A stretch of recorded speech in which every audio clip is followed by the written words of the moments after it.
Thanks everyone very much for not only being here this morning, but through 16 weeks of fun and intensive broadband planning activity. Really look forward to hearing the plans. It's been fun to be a part of the planning process over the past couple weeks, and really impressed with the level of commitment in particular and the depth of planning that's gone on. So thank you again so much for that.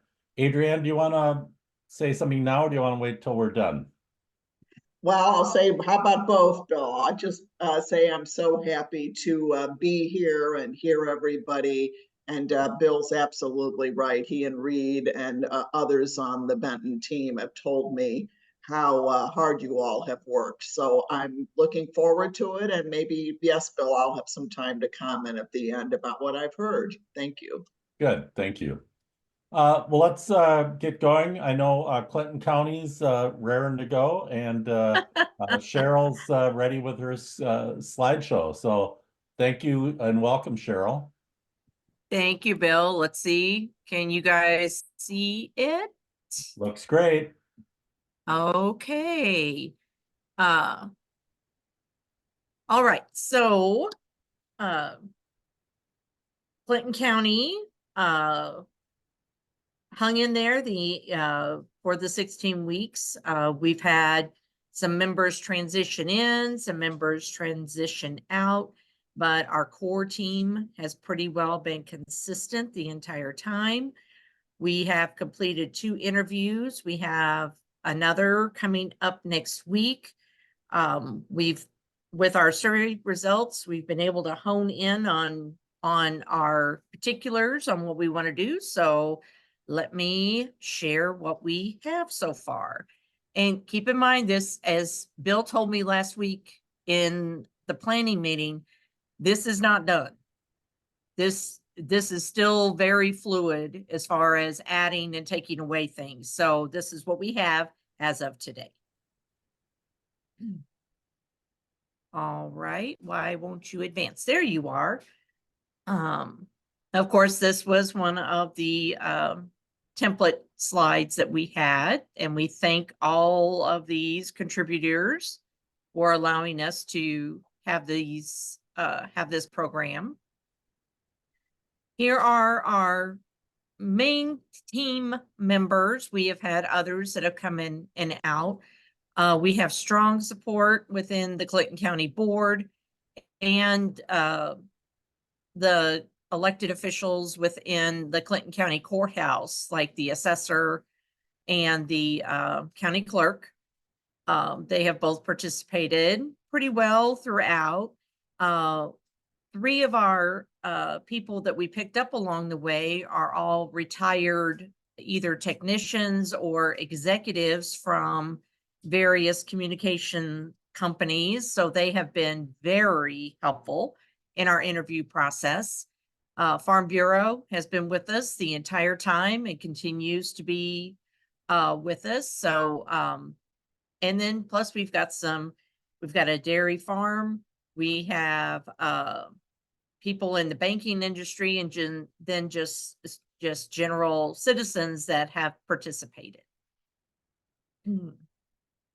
Our vision statement, I was told it's very long, but we wanted to make sure we hit all the parts with it. I will not read all of that through there, but we are very committed, especially within the agricultural community. And as all of us found out in the community meetings back in February, we had some gentlemen from the U.S. Army Corps of Engineers that manages Carlisle Lake. We were all kind of astounded when they told us how many people visit the lake every year. So that has become a priority place for us to address. I'll get to that in just a second.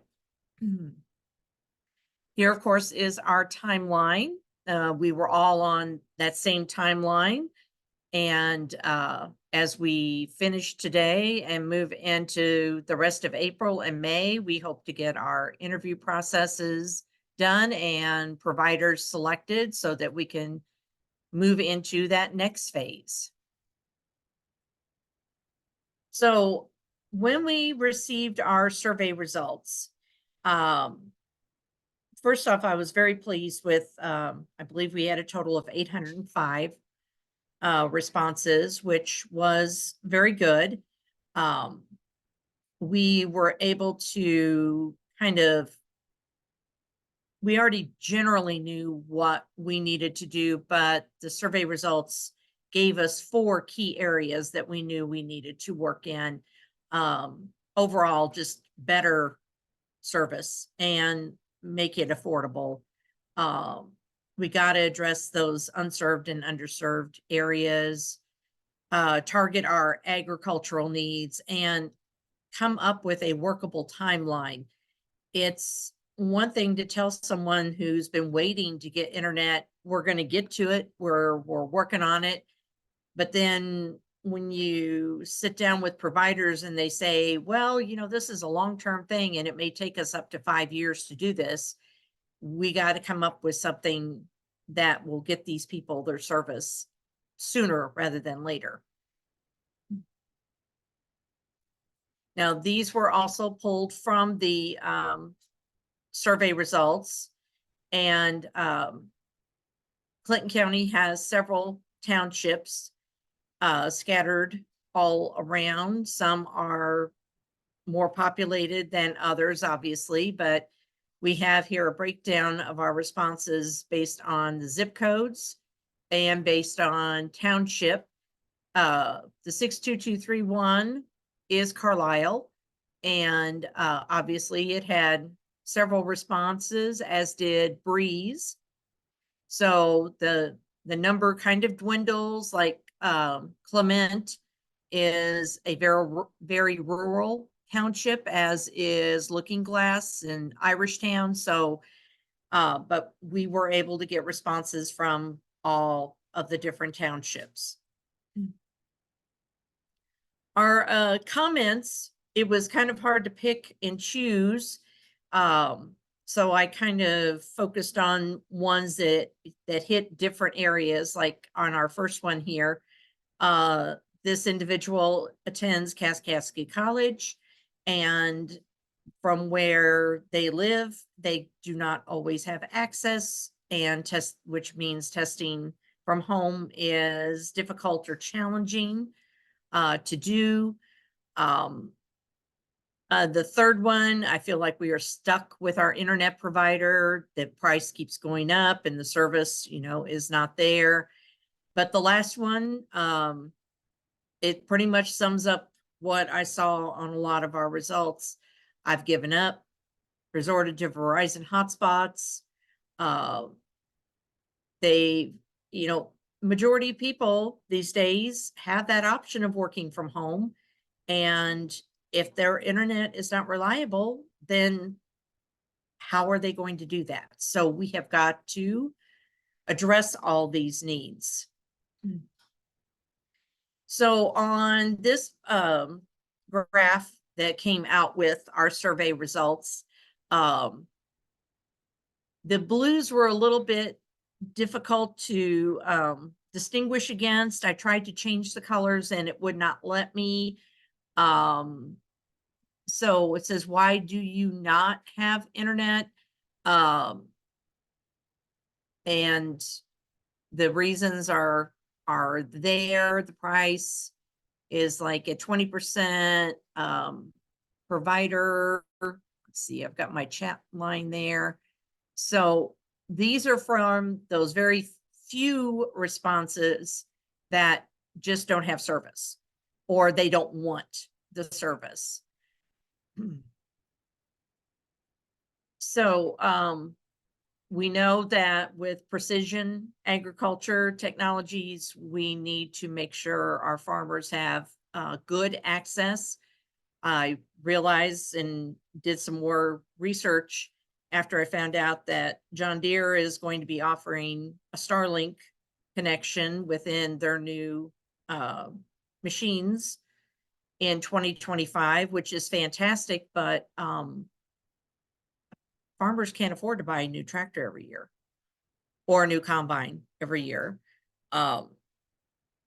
The prices on equipment are astronomical. I mean, someone from the private sector, you know, they see a tractor in the field. Oh, look at that. They might be looking at $100,000 to $150,000, and not even, you know, it's not something that's used every day. It is only used, you know, for planting and harvest and spreading fertilizer and those types of things. So it's a big chunk of money to have sitting in a barn several months out of the year. So it's all well and good that they're going to build in that Starlink. Some of them already have Sirius XM radio built into them, and that's great too. But we need to make sure we have those internet connections where farmers can hook up throughout the county and have that ability to do that. On our survey, we had several farmers that indicated they would allow vertical access points on their taller buildings. I have that map. I have copied and downloaded that map, and for some reason it will not go into this PowerPoint. So I will keep working on that. And then of course we have our interactive map that, you know, when I am able to show this to providers or the county board, or we can go to that and show the spread of connections versus non-connections within the county. The survey responses, as far as current uses go, were very interesting to read through. I love this, the percentages, you know, like who uses it for healthcare. According to this, 84% of the people who took our survey use it for healthcare, use it for online banking, use it for shopping online. So it is something that we have all become very dependent on, and definitely can see using more of in the future. Now these were the questions on what would you hope to use a better connection with. And again, you know, coming out with, you know, more smart devices, operate from home with businesses or working remotely, healthcare concerns. So there's a lot of medical devices that require internet or phone line in order to get those results to physicians. I know when my mom initially came home from the hospital several years ago and was told she needed a CPAP machine, they needed to run it through the phone line because they didn't have internet. And that was 8 years ago. So I'm sure many of them have evolved even more. I know a lot of individuals that use monitors with diabetes also have that option. So it is something that definitely needs to be addressed with better connections. And according to our survey results, 19% of the respondents said they would be willing to pay up to or over $75 a month for better internet. That was the only responses I had under that particular part of the survey. So what are our next steps? All of our towns, bigger towns like Breeze and Carlisle, Trenton, have access to reliable infrastructure and accessibility. It's our rural areas that are woefully lacking and need especially affordable service and reliable service. We already envision ourselves working with multiple providers, and hoping to get those secured here within the next few weeks. Clinton County is also home to Carlisle Lake, if any of you are familiar with that. I have a pretty decent working relationship with them through different library and recreational programs that we partner with them. So they did come to our community meeting back in February, and the two gentlemen that were there just very casually said, well, you know, we get around 3 million visitors every year, and you could collectively hear all of our jaws drop. I had no idea we had that many individuals coming into Clinton County for on the weekends or staying in the campgrounds. And a lot of them are working from home. You know, they'll take their laptop with them. The family may be on vacation, but they need to work from home. And one of the providers that we have interviewed had a plan that sounds very exciting for us to maybe work with the Corps of Engineers on as a pilot type program on getting access into the campground. So I'm very hopeful with that, and we've had some very positive discussions over that. I can't even imagine what the economic impact would be to be able to say, well, you know, bring your camper, come on out to Carlisle Lake, stay the week. You can work from home. You can work from the camper. They would be within Clinton County. They could, you know, the restaurants would benefit, shop stores would benefit. It would just be a win-win for everyone. Of course, I've already talked about this, but the partnership with the Army Corps of Engineers will be a little tricky because they are a federally backed program. They have different rules and regulations, obviously, that they go by, but so far, like I said, everything has been very positive. And even if we could just pilot something in one of the campgrounds in the near future and be able to look at what, you know, what the responses were, I think we could make some inroads with that. So we've had, we interviewed with Frontier and with Whisper on the 10th of April. Both very positive interviews, both very willing to work with us, already have infrastructure in certain areas so they could build off of that. We have Wabash Communications coming up on the 24th. My preliminary communications with them have been very positive. So once we meet with them, we'll see if we have any other suggestions come in on interviews, and hopefully can start making some decisions with providers. We can't really go into an action plan until we have our providers. I did not realize when we started back in January that the provider was the instrument as far as working on funding with us. So I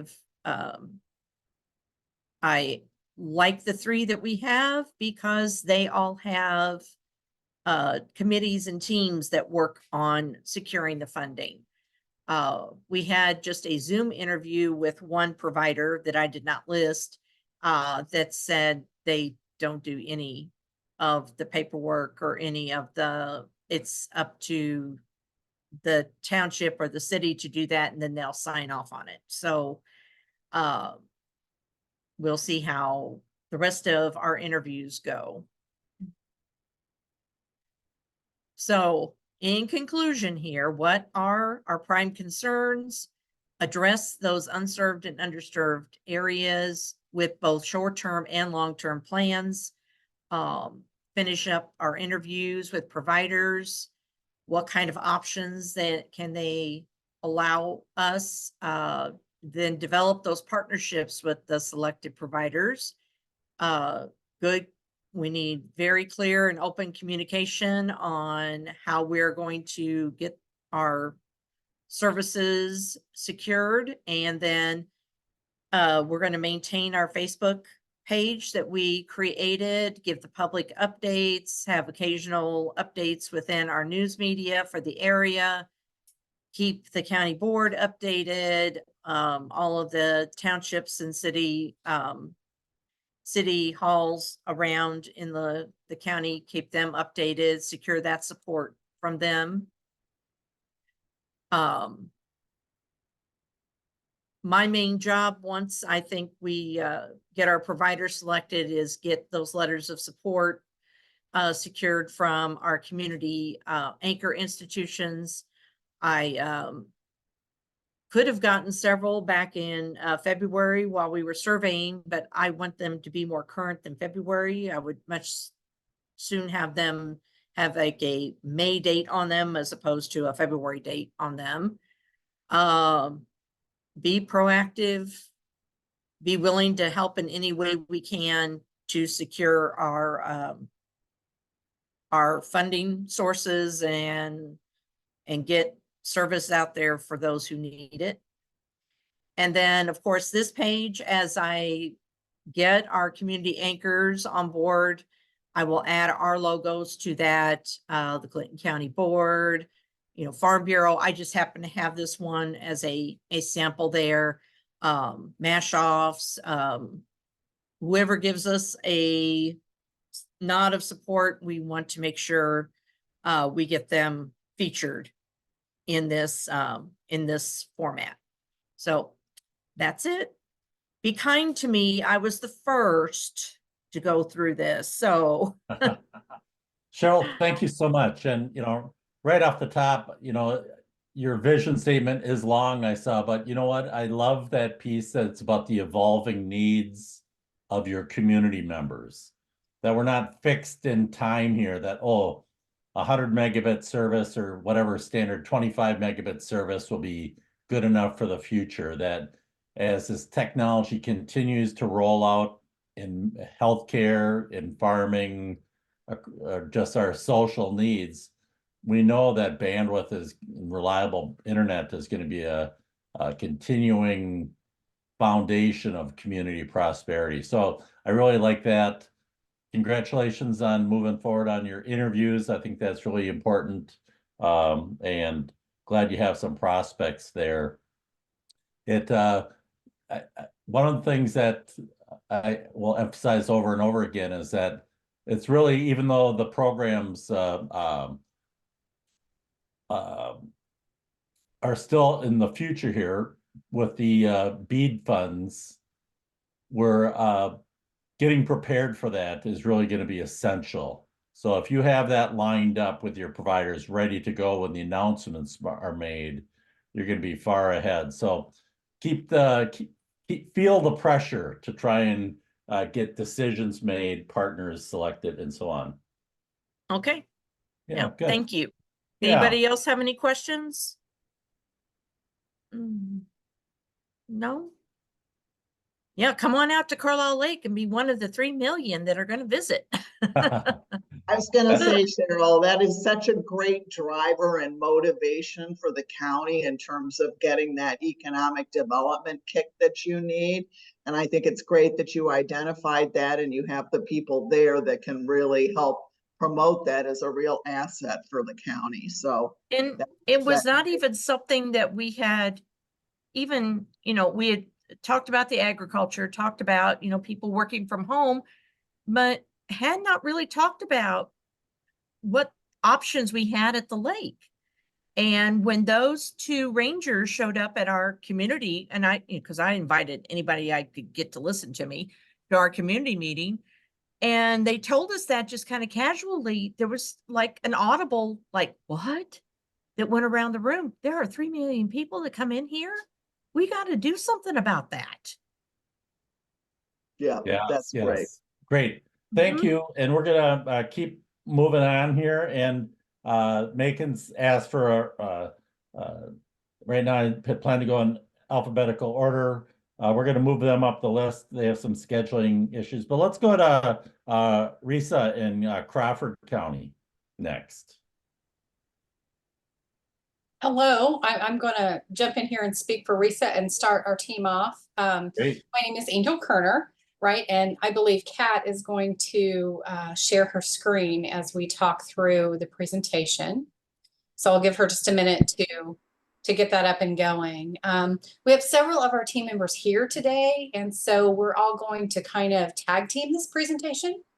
And because we've all put in a lot of work, so we all wanted to share results and where we're at so far. So first of all, thank you all for the support, and we appreciate being part of this much needed infrastructure change in the county. So so basically, Crawford County, here's our plan, and we thought that we would start also and show Kat, slide 2, please, with our program, funder, of course, and then and the collaborators that have joined us, same as the presentation before. But we wanted to start and really focus here on our local supporters, because all of us, divvied up and we went to lots of village town meetings and board meetings and collaborated with lots of area businesses. So we have lots and lots of support going on here in Crawford County, which is absolutely fantastic. Lots of, Fortune 500 industry here that's really backing us to help support our program. So we just thought we'd start there and give them a big kudos and the thanks for all the support that they've given so far. Next, we want to highlight our team members. So basically, Risa Shaner, of course, from Crawford County Development Association. And then there's several of us from a Leadership Crawford County group. Kat Rice, she is co-lead there with Risa. Myself, my day job is from Illinois Eastern Community Colleges. Nancy Birdie from the First Robinson Savings Bank. Gage Doherty from the Hershey Company. Jennifer Emkin from Marathon. Kyle Clare from Robinson School District number 2. We're all part of this Crawford County leadership group to help drive this forward. And then we also have some very supportive Crawford County board members that are helping us in Gary Wolverton, Jonathan Golf, and Michael Delaney. Hope Weber has been a huge asset for us as the Crawford County assessor and the GSI and mapping specialist. Her knowledge of the county, especially, terrain, and is just absolutely been invaluable here. Hillary Raines, we want to thank her also as our government consultant. And then we are very, very lucky to have 2 of our broadband instructors here on Lincoln Trail College that have consulted with us and been very valuable, and especially Dennis sat in on lots of our ISP interviews, and him and Travis both have worked very diligently to give us the support and help us in the understanding, most of all, exactly what broadband is, what it does. For those of us like myself that really just didn't understand all the ins and outs of it, they have been invaluable in helping us drive this forward. So with that, we thought we would start then too, and with our vision statement. Thank you. So our vision statement is, we rewrote this multiple times as we got there, but this is what we landed on. So we are to pursue reliable high-speed internet service availability through Crawford County to better serve residents and expand opportunities within agriculture, industry, education, and healthcare. So that's really what our drive is here. Same as everybody that's on the call. We all have, a common theme here. But that's really what we're all about and what we're trying to accomplish. I will now hand this off to Kyle Clare.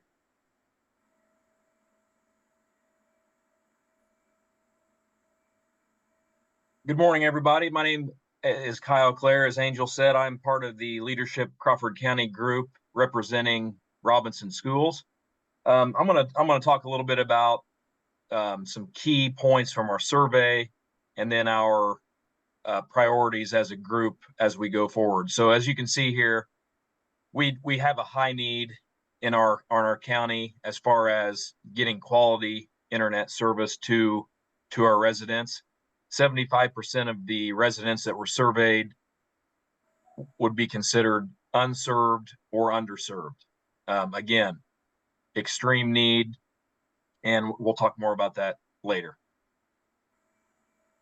Some key comments that we pulled out from our survey, as you can see, kind of highlighting this unserved or underserved theme, is some people have the high-speed fiber going actually through their yard or close to their yard, but for whatever reason, they cannot access that service from the providers. Other customers have internet that every evening at 10 or 11 o'clock, it goes out because of the crowded use on the network. And then we have a comment from a local teacher here that says they've got Kindles that have been purchased for their classroom, but internet's either not there or very slow, so they can't use that technology in the classroom.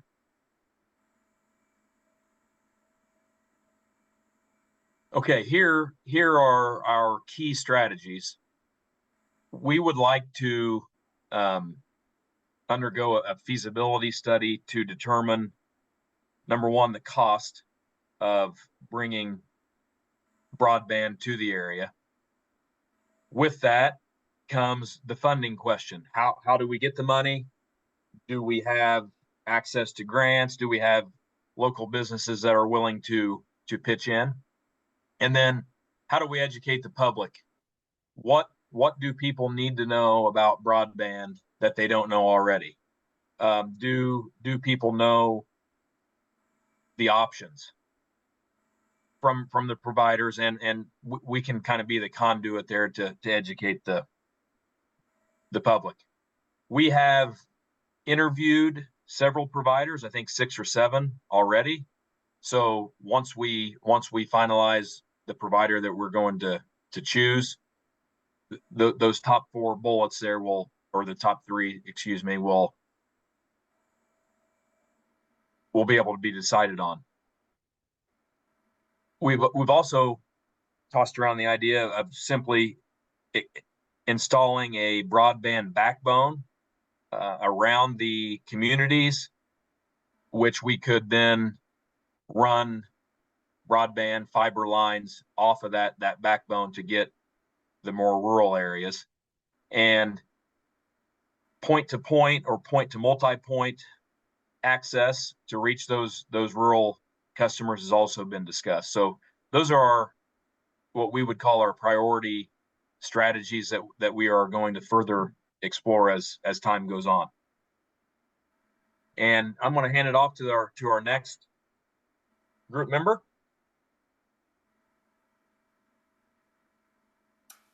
Thanks, Kyle. I'm Nancy Birdie, and I'm here with Leadership Crawford County representing First Robinson Savings Bank. And this is what we have learned.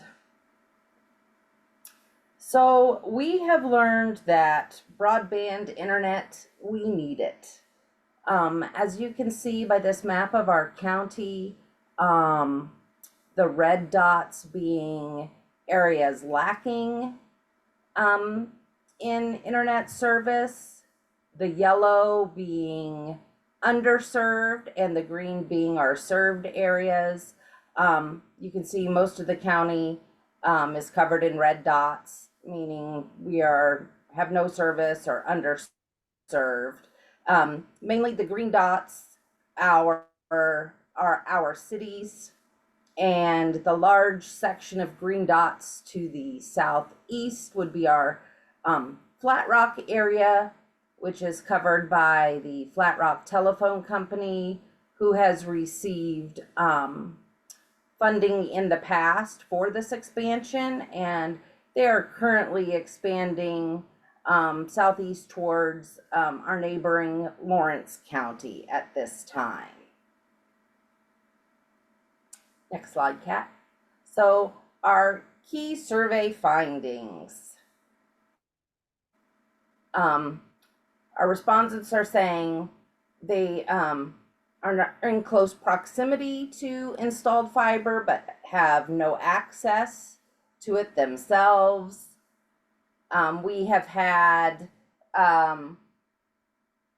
comments in our surveys that some people live 1 to 3 miles, 5 miles out of town, out of the city limits, 3 miles from the courthouse, and have no access to internet. Others have few options for service through our survey results. A lot of the customers in the rural area have no access or only have access to satellite services such as Starlink, which is very expensive. We had one customer who said that they only have satellite internet service and that it is expensive and at times unreliable. We run out of service due to use nearly every month and have to consistently budget our use so that we do not get lower speeds than what we already have. Most people would like better internet service so they could do their jobs at home. We had responses saying that their internet goes out. My husband has to drive into town in order to finish his work that he should be able to do at home. So this is a big problem for us. Also, some of the rural areas, they have service due to a connection via water tower and so on, and they say it's fine unless in the spring when the trees begin to leave out or there's a storm, the internet will go out. One customer said that if there's a storm, we could be without service for several days due to the fact that we are not in a high priority or usage area. And I think we can all agree that we all want to be able to do more with our internet usage. People use it for everything these days. Streaming television services or running security systems. So this is a big deal in our area. Satisfaction or the lack thereof. For our area, it is mostly lack thereof. You can see that 61% of our surveyed customers said they were unsatisfied with the internet affordability. 55% were unsatisfied with the speed of their internet, and 47% were unsatisfied with the internet's reliability. So I think this is a good picture of our county. 13% that took the survey had no fixed internet. And in this day and age, I just feel that is incomprehensible. And of the surveyed results of people who did have internet, 55 have unserved speeds and 23% have underserved speeds.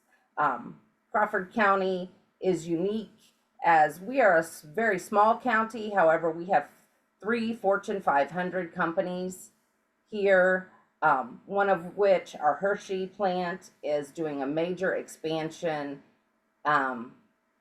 We are growing. We are building housing, but it's further and further out of the city limits. We have people who don't want to move here or live in our county because their spouse may work from home and we have no reliable internet for them. So we feel this is a problem we really need to get fixed as soon as we possibly can. So I'm going to turn this over to our next team member, Jennifer Emkin.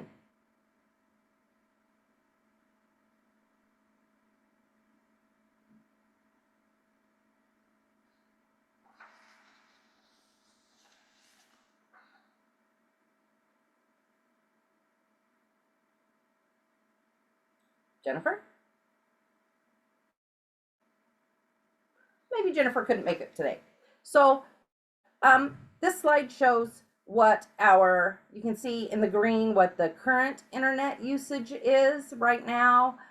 Basically, people use it mostly for communication, entertainment, as I said, smart devices, online banking, online shopping, because let's be real, we live in small communities where we really don't have any shopping. And in the gray, you can see where our surveyed customers hoped to use the internet.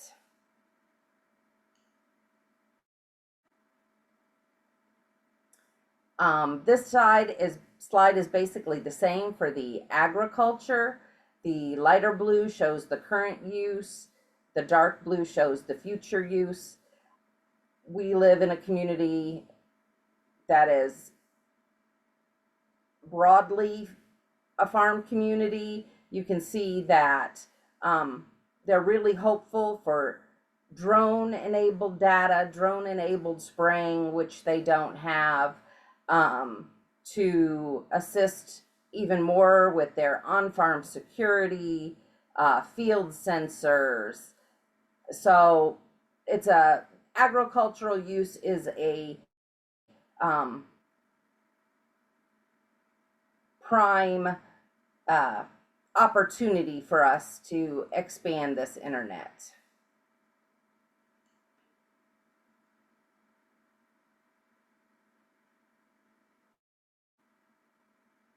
Nancy, I can jump in here if you want me to. That would be great. Thanks, Kat. Okay, I am Kat. You've heard from me before. I am part of leadership Crawford County, and I'm here on behalf of Burke Auction and Realty. I'm also the co-lead on this project. We spoke to 6 internet providers and came up with a few big bullet points based on those conversations. Oh, we don't like me today. There we go. Speeds offered, all but one of the providers offer the required quote unquote broadband speeds. As for cost, the return on investment from them is anywhere between 3 and 7 years is what they expect. The cost of fiber is generally between 75 to 100K, but Connexus is $40,000, so that makes them pretty competitive. And then a rough estimate we got to run fiber through the entire county is between 40 and 50 million, but of course that's just an estimate.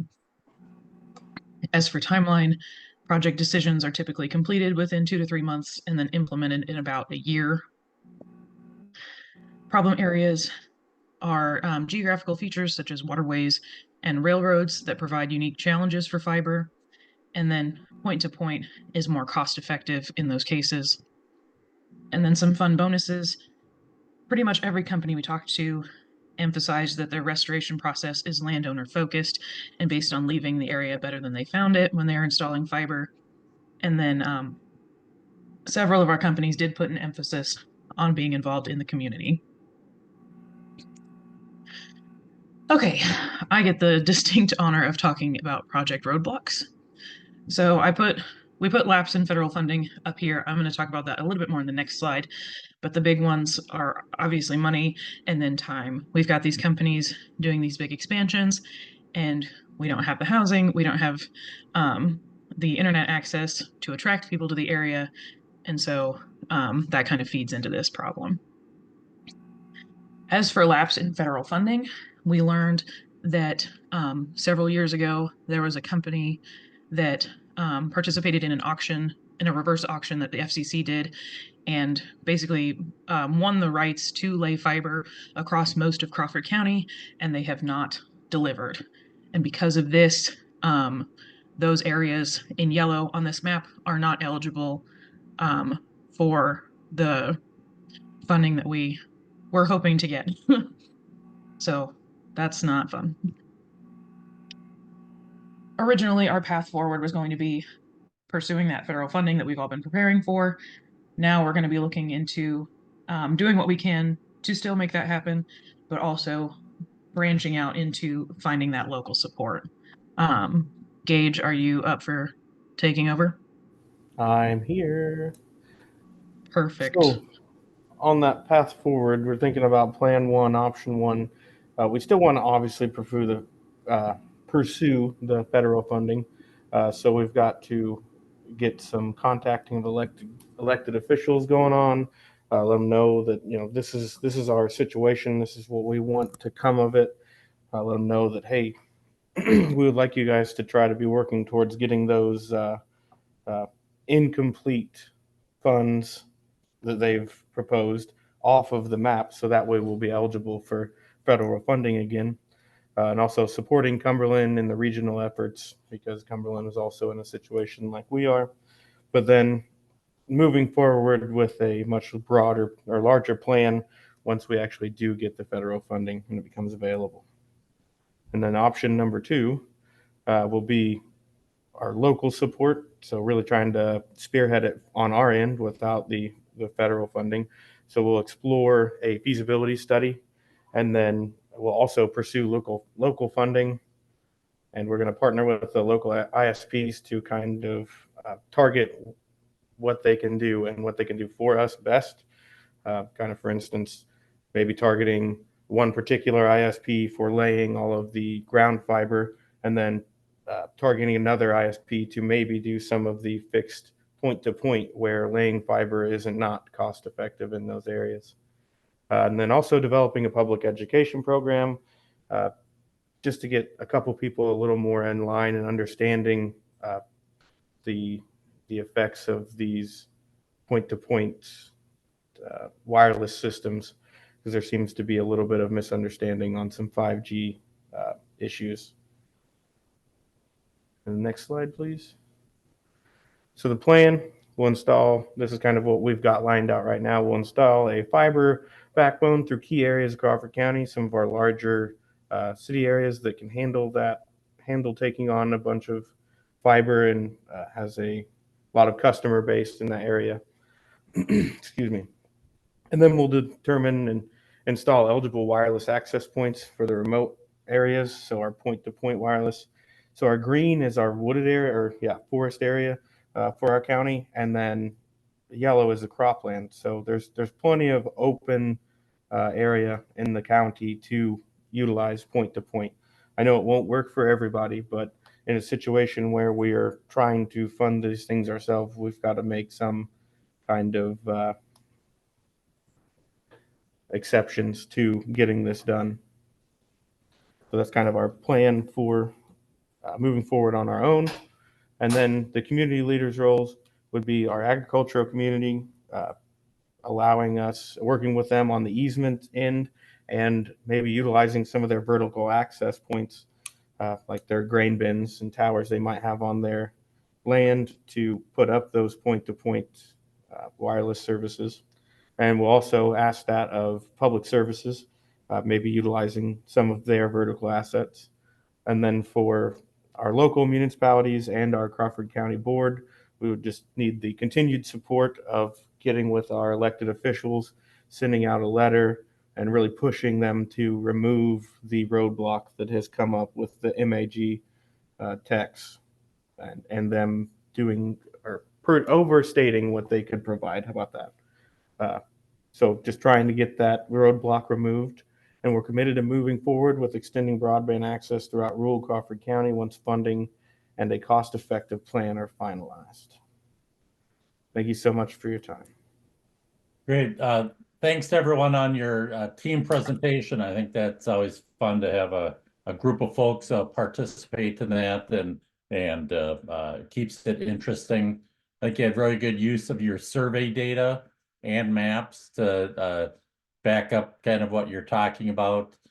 identifying these policy issues that need to be addressed, and we'll hear more about that later today. So I really like that. One thing I did think on a couple of your slides, you had graphs, and it wasn't clear what the scale was on the side, whether it was 100% or one of them, like ag use slide only went up to about 20. I wasn't sure whether that 20% or 20 people. And then on the other one that went up over 200. And again, I wasn't sure whether that's people or percentage or what. So just as you look at those slides, you might want to clarify that, because there's some people that are heavy into those details. So I think it probably represents a great overall picture about kind of the results, but people are going to be interested in the data as well. So thanks for that. Let's we want to keep moving here. So let's go to Macon County next. Tammy? Coming in just a second here. Sure, that's. Am I just gonna talk from here and you're? Yeah. Okay. Yeah. Okay. First, they need no particular ears. Can everybody hear me? Yes. Well, I'm getting there. There we go. All right. So, this is our logo that our U of I Extension Office created for us, and we really like it and have used it a lot. Sending out the surveys and doing some press releases. We are calling ourselves the Macon County Growing Through Connectivity. Our vision statement: growing broadband infrastructure throughout Macon County to enhance the quality of life and foster economic growth for all. So our funders. We're not really seeing the slides change. Really? Seriously? Yeah, so we're looking at your preview. If you hit that top left button from the beginning slideshow, I think that will help. I'm showing it on our side of things. Sorry. You're sure, because you're running a presentation on your computer, not on the You might need to switch the screen that you're sharing on Zoom. Say that again, Reed. You'll want to stop sharing and then reselect your screen that shows the slideshow rather than the preview. All right. Yep, you're talking to a rookie computer guy here, so. No problem. Yeah. I still haven't got it figured out. Which one? And just to add, because I know adding something would be great right now, but sometimes there's a button in Zoom above where you're presenting that says swap presenter view. So that might also, if you see that button, that might actually be the one to select swap presenter view. I do not have that button. Just put it in a slideshow, see if they can see it. Can you see the slide as a presentation? So just go ahead and start as you continue on. If you just on the sidebar of your computer. Oh, there we are. All right. Yeah, there you go. Okay, so we have our logo, our vision statement, funders. Our Macon County broadband team was, that's what I was most excited about, because I think we had the right people. We had, you know, Macon County board and officials, Macon County Farm Bureau, City of Decatur, township officials, Regional Chamber of Commerce, Community Foundation, and our Macon Pyatt Regional Office, our local U of I Extension, Economic Development, Ameren, Jenner Ag, and we had several Macon County farmers. So I think we had a great diverse team that all gave a lot of good feedback and helped a lot. Our survey response overview is what we thought it was going to be. We had 409 surveys back. 90% of that was homes, 15 businesses. Community buildings was only 2%, and farm ag was only 9%. but we think a lot of our rural homes selected home instead of ag.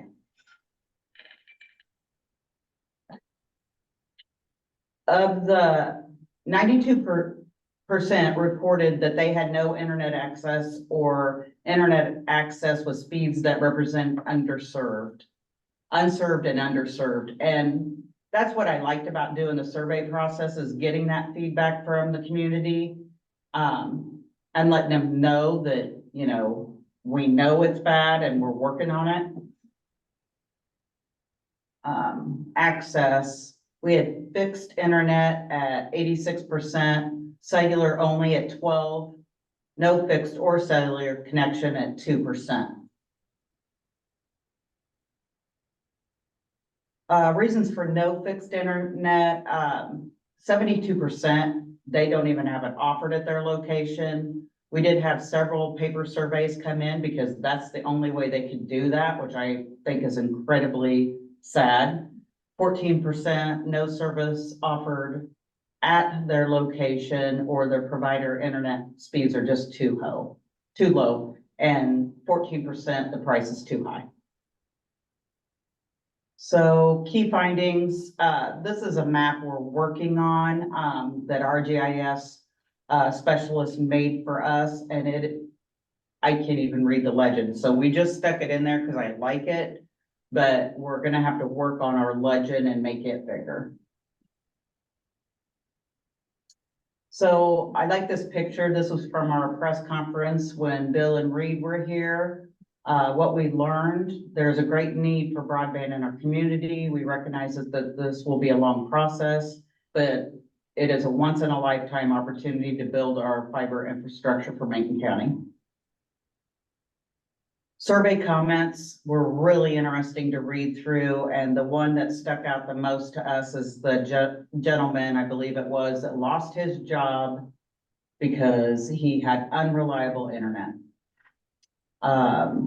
And then a lot of our comments are the same as some of the other counties. You know, they live in the country. Some of them have 3 internet providers to try to get enough bandwidth to do everything. So what are we gonna do? We will be looking for internet service providers to partner with to expand broadband throughout to all of our underserved residents in Macon County.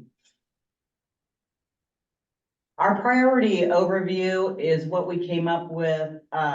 We have prepared a letter to send out to the internet service providers, and this is what we want from them. We want broadband internet services to all Macon County homes and businesses. We want at least the minimum speeds required by the BEAD. So the ISP is going to have to be eligible to apply for the federal funding, have affordable packages, and quality and responsive customer service. This is our target area on where we need to look at getting internet to, and that legend also we're gonna have to blow up a little bit. We stuck this Connect Illinois 5-year action plan in there because I thought maybe for public education, it would be good for people they're gonna be hearing a BEAD and not know what it is. So I stuck this in there to tell them this is the funding that everybody's been waiting for. This is what it's supposed to do. So commitment of local leaders. You know, this team is like all these other teams has put a lot of time and resources into doing this 16-week project. And we want our community to know that, you know, that's how much we care. We know how important it is. And so we put this in there that we're going to continue to seek opportunities to build our infrastructure, and we'll provide letters of support for qualifying grant applications.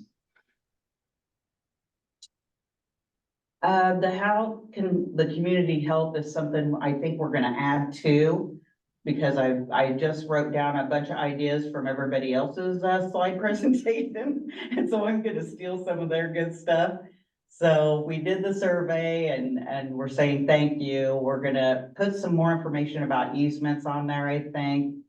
And we just want them to understand that, you know, even though we're talking about broadband now, they aren't gonna see this for a while. We also went ahead and added some statements of support. And that's something that, you know, then if we have when we present this out in the community, if they would like to read these, because we had really great support letters when we applied to do the breakthrough program. So we did stick several of these in there. So I'm not gonna read all of those right now. Yeah,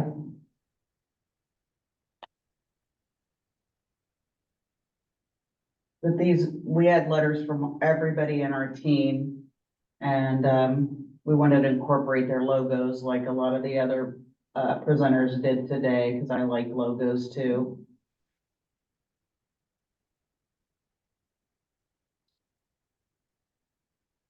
So, what is it? Okay, so we're gonna add at the end of this, we've done one provider interview, so we're gonna be adding that information. We have another provider interview today, so we will continue to add to that provider slide, which is that the next one?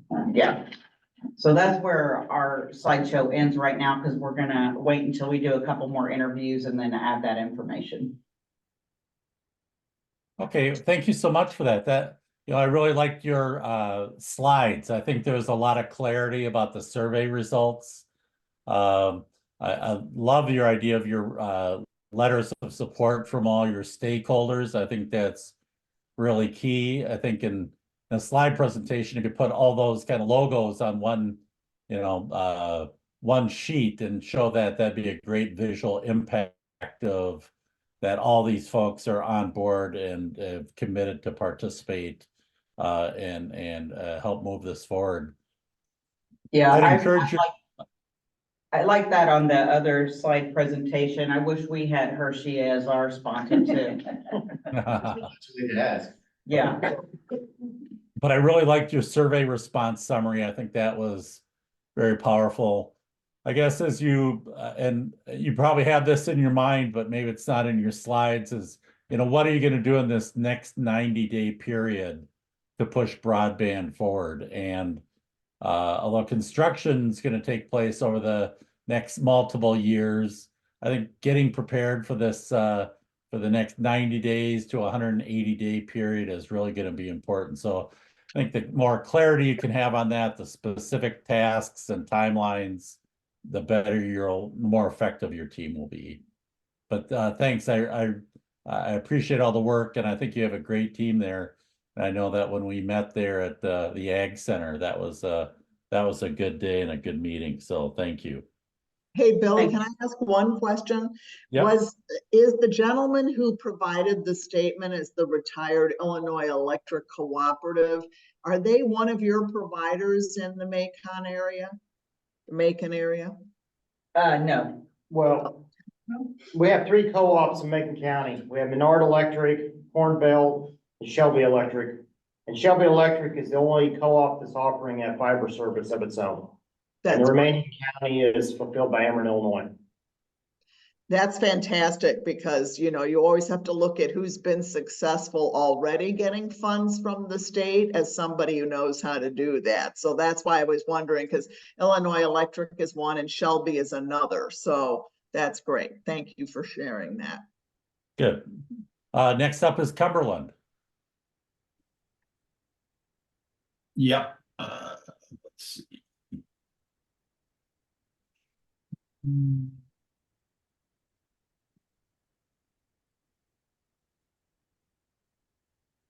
Get into presentation mode here.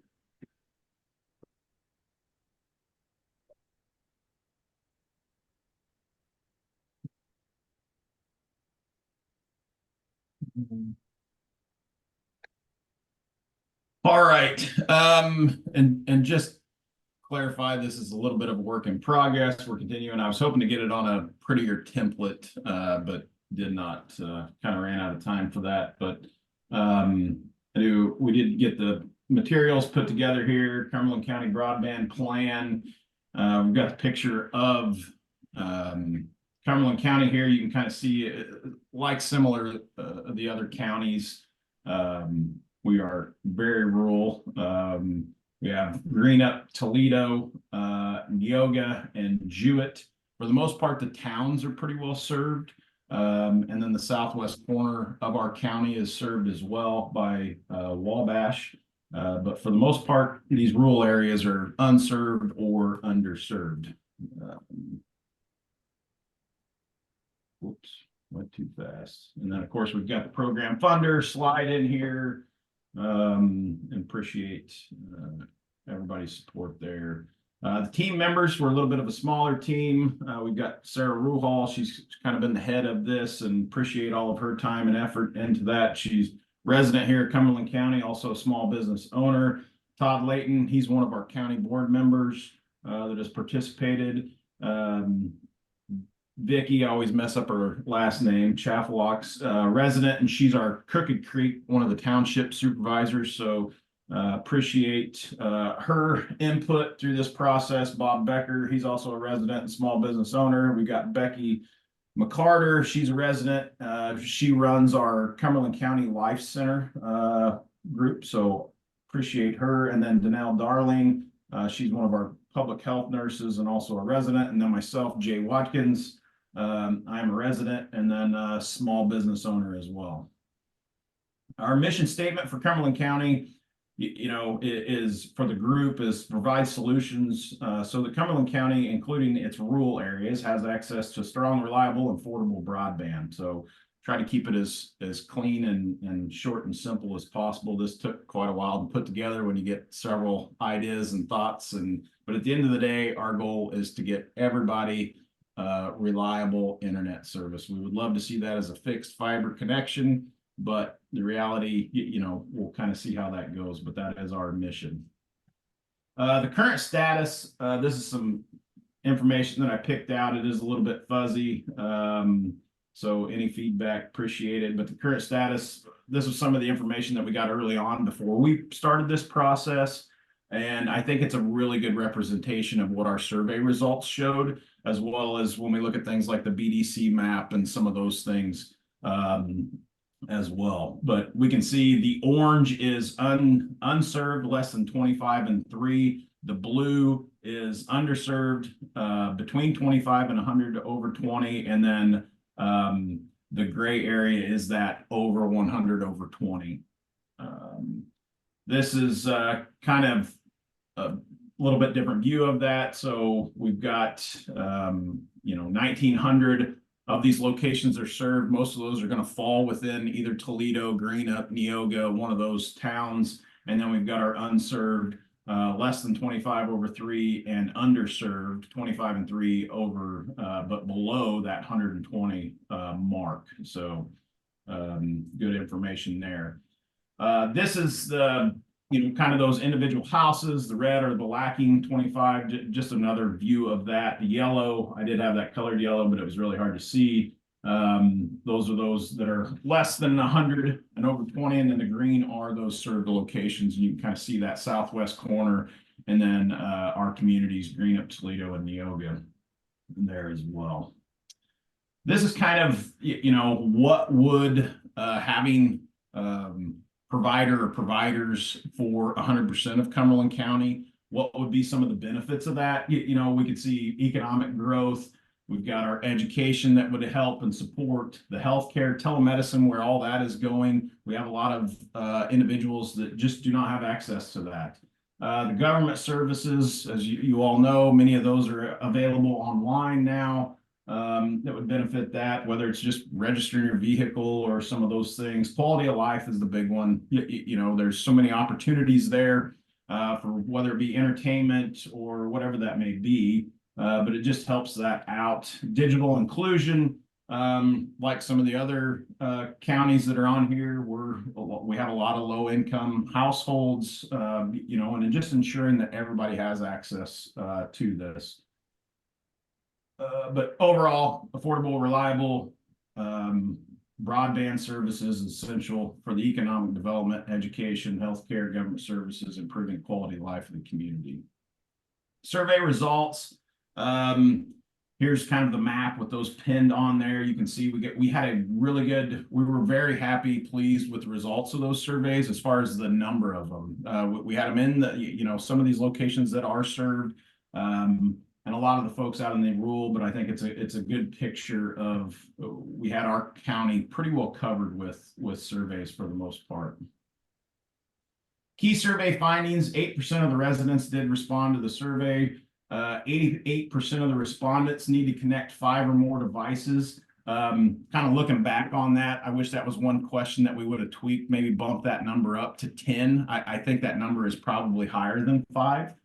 Just with some of the other research and things that we've done, that number may be closer to 15, 20 when we start figuring devices, Xboxes, vacuum cleaners, refrigerators, everything that you can connect today. That is probably much higher than that. 61% of the respondents were not satisfied with the affordability of their internet service. 54% of the respondents were not satisfied with the speed of their internet service. And then 54% were not satisfied with the reliability of their service. So over half of our residents are not happy or satisfied with the product that they're receiving, subscribing to. Here's breakdown by zip code. I did put that in there. And then we've got the breakdown of internet service providers. I thought this was kind of interesting with the number of them that are in Cumberland County. Obviously, MediaCom, they're a provider in the towns, and then Frontier, they pretty well have the majority of Cumberland County, with those being the top 2. But we have a good variety. It's kind of all over the place, and who does what and where, and just interesting information. Survey comments, results and comments. We had 877 total surveys completed. I just snipped a few of these out of here. The only available internet at my home is Frontier. We got several of those along that line. I'm unable to work my remote job due to the connection consistently dropping. Frontier, they kind of got bashed on a little bit in this survey, but they are one of the main providers around. And this one I thought was worth including. I've lived in our current residence for 20 years. Connectivity has always been a struggle. We've tried several different providers with no success. This next one is very, very long, but I did want to include it in here. I snipped it out of it. It's from one of our local teachers, kind of starting back at the pandemic, and I think it does a really good job of explaining or describing what some of our rural families are dealing with out there with students in the school and some of those things. I won't read it word for word, but it does a good job of, we're limited on what we can do in the evenings. We're limited with what TVs can be on. It's just a good overall kind of synopsis of what those families are dealing with. The results here. I thought this was pretty interesting. We do have some that don't need or want, which you'll always have that. But we did have, 16% of those folks, the internet speeds are too low. Price is a big thing that we did notice through this. So 34% believe their price is too high. And then we have 15% no services are offered at my location. The price is too high. We do have Starlink that is available in Cumberland County, and it's costly for those families, and it's significant upfront cost with that $500 to $600 install fee, and then equipment fee, and then the $120 a month. That's a significant amount for a lot of these families. But we did have 29% of the survey respondents indicated they have no access to fixed internet. So a lot of these folks are depending on that Starlink or wireless, whatever that may be.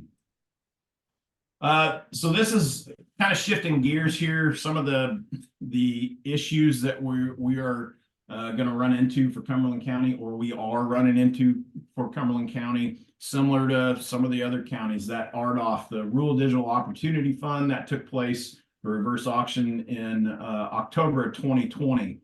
Due to that, the unserved the underserved and unserved locations within Cumberland County are not going to be eligible for BEAD at this time. And, you know, we're working with reaching out to our elected officials to see if we can get anywhere there. This is a good map that Reed shared with us there a couple weeks ago. The eligible areas for reconnect, the kind of the hatched areas in the gray are all locations that are going to be ineligible due to they've got a prior commitment at the federal level. And it's just kind of interesting. You can see the blue line here of Cumberland County. And then when we shift gears, here is off of the FCC RDOF map. The green areas are all areas awarded during RDOF. And then if we look at our survey results here, we can see that the majority of these fall within that territory. I do kind of have a side by side here that we can, you know, look at and see where that RDOF funding areas are. This is off the BDC website.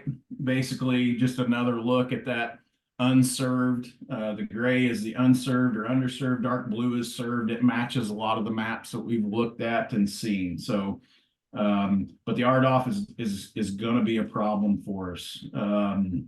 So, kind of going into the interviews that we did, we didn't have as much success on sitting down with the providers, but we did get some responses, whether it be over a phone call or via email. Frontier did an excellent job. We were very impressed with them. They sat down, they had a presentation for us, went through kind of their plans, and they were one of the first ones kind of identifying the RDOF locations as being a possible concern. We also spoke with Wabash Communications, Connexus, American Fiber Network, Cumberland Broadband. They're a wireless provider here in Cumberland County. And then Shelby County Electric, we did get an email back from them. Priority strategy and overview. Our biggest hurdle right now is this RDOF. AMG technology was the winner in that. And from what research I've done and some of the others, we cannot see where any movement has been done in Cumberland County. And, you know, that clock is ticking on the RDOF dollars. I think there's 1.5 to 2 years left to get that completed. These builds take time. I'll be surprised if they can get that completed in the next couple of years. But the timeline does overlap with this BEAD funding opportunity. And, you know, if these locations are not removed off the map or AMG is not moving, we've got significant concerns that Cumberland County is kind of going to get left behind here potentially. But also provide fixed fiber throughout the county. That is the #1 goal after, you know, getting this RDOF piece kind of lined out, figured out. And then emphasize the importance of the local provider. We think that is going to be key. And then ensure from kind of a local level, the obstacles are removed, and however we can do that, working with the county board and townships and commissioners, and we just don't want those roadblocks out there for the, you know, minimize the red tape for these providers. Strategy 1, the RDOF, you know, what can we do there? It is, can we speak with someone at AMG? I was kind of doing some research on that, try to find a good contact. I haven't found that yet. And then work with our elected officials. We've got a great team that's got many contacts. So we have started that process of reaching out to our state folks, our federal folks, just ensuring that they're aware of what has taken place here in Cumberland County. So we're going to continue pushing on that. And then strategy 2, work and communicate with the providers to let them know Cumberland County, we're willing to help in any way that we can. We've got great amount of data that we were able to collect through this survey. We can provide that to them, and then working on these community letters of support for the providers. We've got the township supervisors, county board, anchor institutions, community leaders, whatever that may be. And then community leader roles, we spoke with them on some of that, just the letters of support, the right-of-ways and easements, what we're going to run into there, what these providers are going to run into there, have an understanding of that. We do have some remaining ARPA dollars for the county. We're working to get allocated for this project as well, and then assist with the RDOF piece if they can help push where on that. So kind of what we learned through this process, it's just basically a kind of an overview of the program, what we talked about, what we learned a little bit through each week through this process. And then there's back out to week 16 is where we sit today.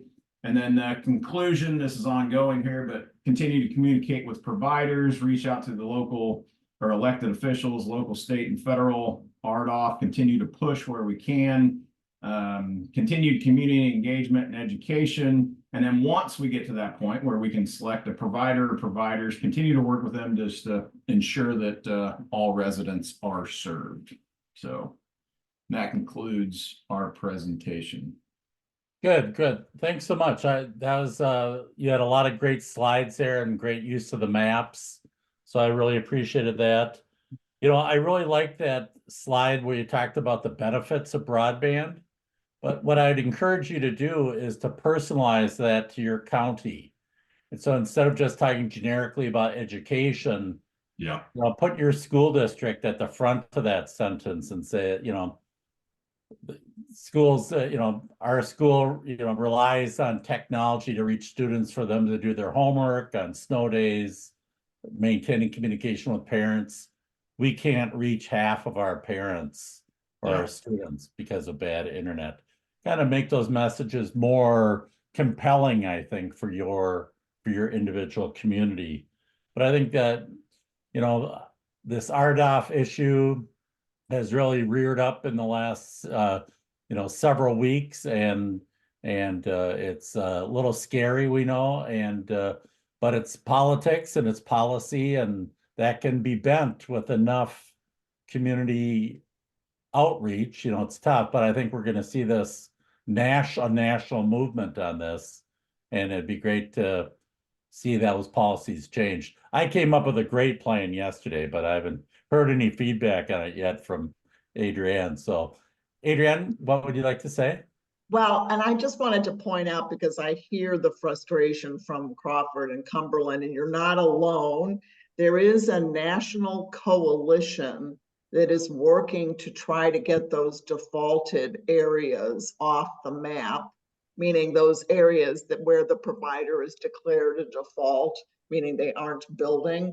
And so I'm going to actually, if you don't mind, I would like to put forward both of your names, the leaders of Crawford and Cumberland, to see whether the leader of this coalition would like to talk with you, because they're always looking for examples of where counties won't be able to use those BEAD funds because of these problems. So just let me know in the chat if you're willing to be contacted, because I think it would be very useful for them to hear from a couple of counties in Illinois. They have a lot of counties in Mississippi, for instance, that are really coming forward to say that they feel squeezed by this process. So, okay, great, thanks. Yeah, and I think just not to dwell on it any longer, but I couldn't find anything where AMG has defaulted on Cumberland County. No. I found some other areas, but like our county is still, you know, they haven't classified that as defaulted. So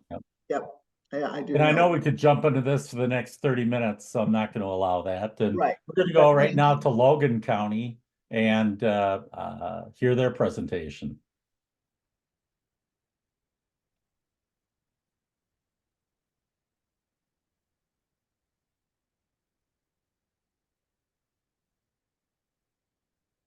Looking good.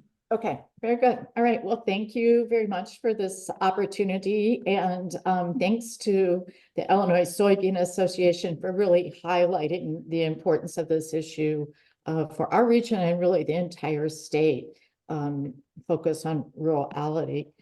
Okay, I'm not able to, there we go. Okay, so the collaborators in this, I think, are a really important gift that we've been given in the state of Illinois, that these partnerships have come together at the state level to offer this learning opportunity for communities throughout Illinois. This broadband breakthrough is just one example of the many ways this team has been working to leverage and strengthen our abilities to pursue broadband in Illinois. So we're really grateful for that, not only from the course itself, the 16-week study course, but as we've heard today, learning from one another, the community learning that's happening. I too have been taking notes and learning from some of the approaches that the other counties have taken. And so thank you for this opportunity, and it's going to have long-term impacts for the entire state and certainly for our region. This is just our story that we would share in the community to really talk about the process that we've gone through to help other stakeholders and elected officials understand what we've invested in terms of planning and study for Logan County. And the timeline again, backgrounds that we would share in the community, kind of giving them a cadence of what we've been engaged in. We could add some details in terms of specifics that we've gone into. But I think as I talk with representatives from other parts of the United States, they're certainly envious of the support that Illinois has brought to communities learning and studying how to strengthen broadband opportunities in their communities. So it's something for us to celebrate and understand locally. Here's our team. I feel like we were really fortunate that the group that picked up this initiative in Logan County was an existing structure. And I think anytime you're dealing with public decision-making, if you can embed it into key decision-making roles, I think it really helps you to gain a momentum and action being taken. Logan County has a regional planning commission, which deals with municipalities and rural issues collectively.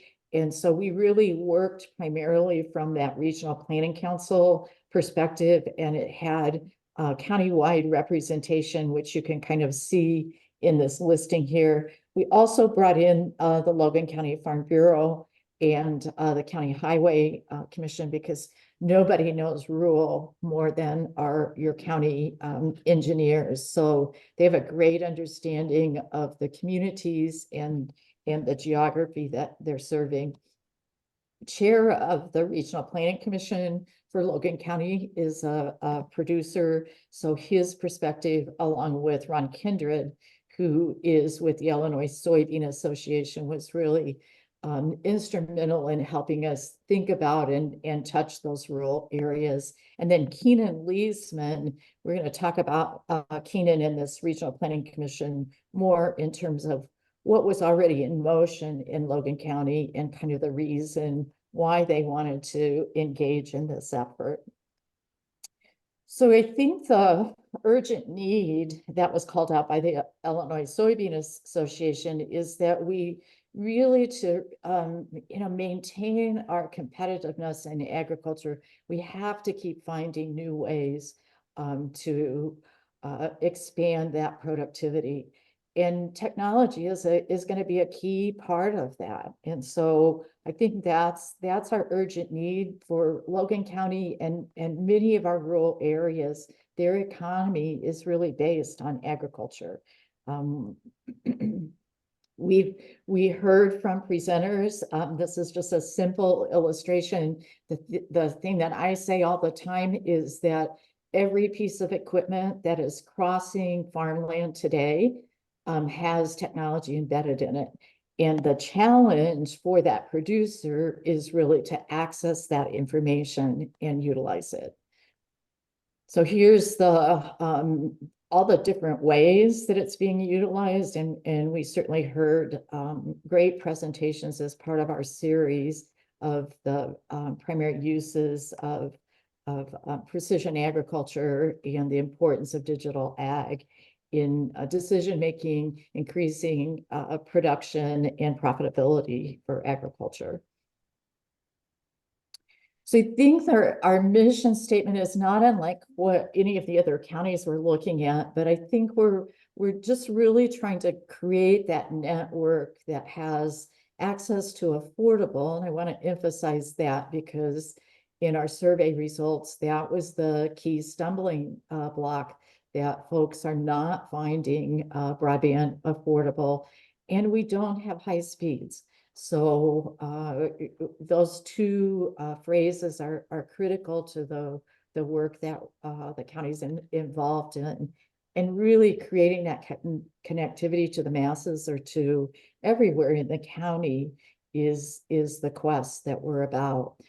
And it impacts all areas of life that we've talked about. I think the public safety and government has driven a lot of what Logan County had been invested in previously. And this effort is giving them an opportunity to look beyond that as well. So our vision statement is accessibility to a county-wide network that promotes healthy competition in an effort to provide affordable network connectivity for all. We have alluded to this in all of our conversation is, what's enough? What's really strong internet? And this is a slide that I think really helps to point to all the utilization issues that others talked about in your presentation as well. But there's a need to probably socialize this information to a broader audience in our counties, because we don't understand fully this technology. We don't understand the demands that we're placing on internet at the home and business level. So these kinds of graphics, I think, are really helpful in having that conversation at the community to really understand what the critical needs are for service. Our maps, really thanks, and this is one of those value added pieces that illustrates what the state is doing to help us in planning and decision making. These maps are beautiful and clearly illustrate, the lack of coverage. I mean, you've just got a lot of open territory in Logan County. Is a big geographic area, largely rural, dotted with really small towns. Outside of Lincoln is the base. And Lincoln is well served by I-3 and has had significant builds there. But as you look out into that rural area, clearly is underserved. Just another way to look at this, and I think the piece that was, probably most revealing to our team is that we do have a significant part of the population that don't have internet subscriptions. And so that affordability issue is real and something that needs to be addressed as we think about how do we provide that access everywhere in our county. Just one more illustration of the gaps of service that we're seeing in Logan County. These maps are extremely well done and very useful in our conversations. So, and this is the final one, I think, in terms of maps showing our limited and underserved areas in the county. Whoops, sorry, one more. So you can see that there clearly is a great deal of really focused, concentrated need that we have in Logan County, and a critical need to expand outreach throughout Logan County. The antenna structures and our surveys, as with other community surveys, did reveal that we have a number of producers that have those high spots. One of the places that I visited throughout the survey process was, I think I visited over a dozen grain elevators in Logan County, and all of those are really large structures that would have that potential for hosting antenna structures.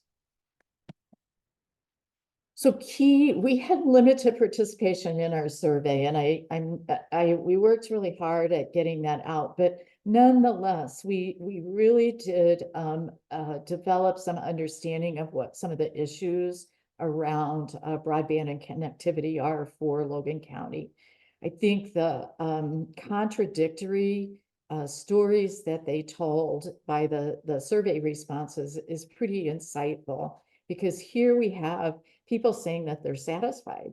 You know, we have almost half of the people that they're indicating that they're satisfied in the survey or in the broadband provided within Logan County.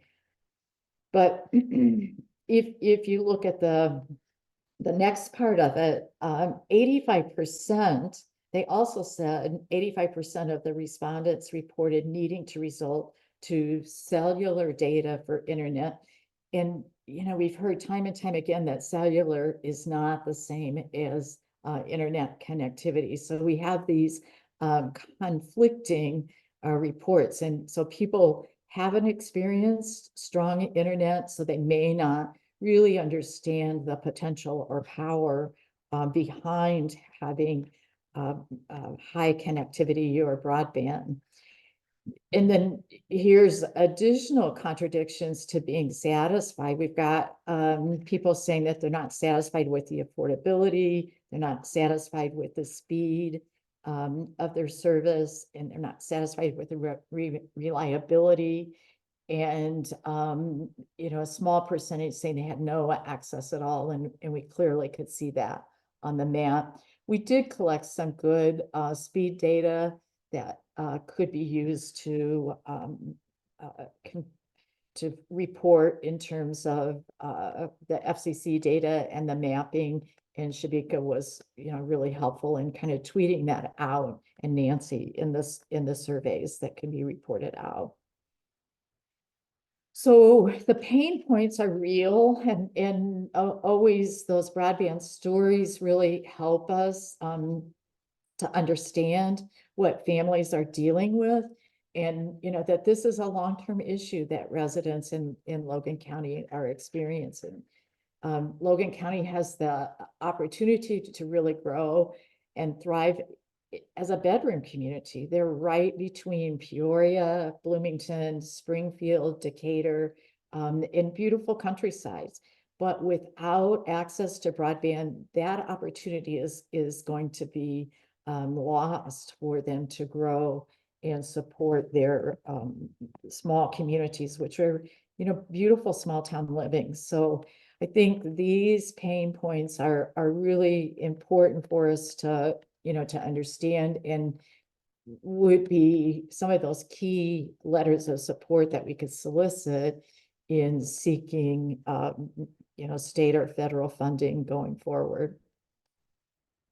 We did have the opportunity, we've met with several interview providers, and I think for the team, this was really the highlight of our, an important part of the highlight of our program opportunity, because it was the starting of a relationship that has the potential to be a long-term partner in what Logan County wants to do. And by the nature of the conversations with each of these providers, there was a new relationship established, and we know what the potential is to work with these companies and what parts of the county they are most committed to in terms of existing technology and willingness to leverage the work that Logan County has invested in. Really important partner is this WANRAC, and we're going to talk a little bit more about that they had approached Logan County in establishing an open access network, and I have a map showing where they'll be building. And Servant was the last one. Stratus is a Peoria-based company. John Petrakis is part owner in that company, and I didn't put it in the summary, but he introduced us to iFiber, which is a open source network in Northern Illinois.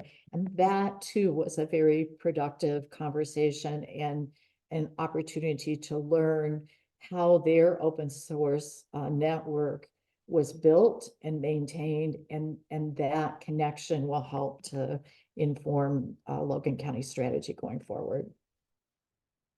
Suburban is located primarily in that McLean and Livingston area, and they touch kind of that northeast corner of Logan, and very receptive to engaging in a partnership with Logan County. So what are we going to do, or what have they been doing? Maybe a better way to say that.